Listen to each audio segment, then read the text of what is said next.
majina naitwa Emmanuel Michael, ni mkazi wa mtaa Matitigani.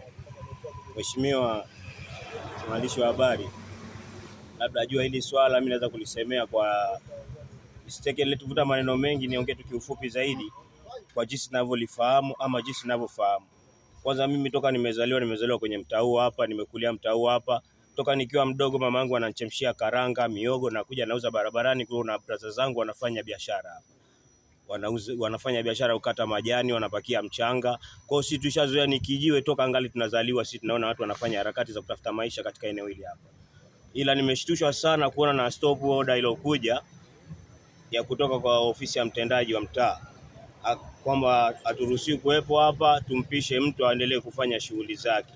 Angali mimi nimeshazoea nikiamka asubuhi najua nikija hapa nikijiweni kwangu, sina ajira, siajiriwa popote, ila nikija hapa najua nitapata riziki tu. Atakuja mtu anahitaji mtu wa kazi, naenda kwenye kazi, napata riziki.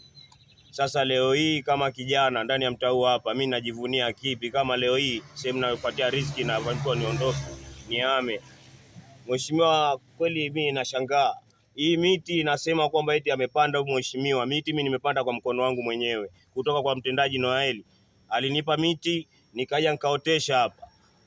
Nimeotesha miti kwa mkono wangu mwenyewe, mheshimiwa mwandishi wa habari. Hata tukisema mtendaji Noeli atafute popote alipohamishwa kwenye kata nyingine, ana ushahidi wote, yeye ndo alinikabidhi miti hii na nikaja nikaotesha. Kwa hiyo kwa kweli kumekuwa na uongo mwingi unaotumika kwa sababu ya nguvu ya watu waliokuwa na pesa. Ila kwa sisi maskini wa hali ya chini tunaomba tuangaliwe. Tunahitaji haki zetu na sisi tupewe.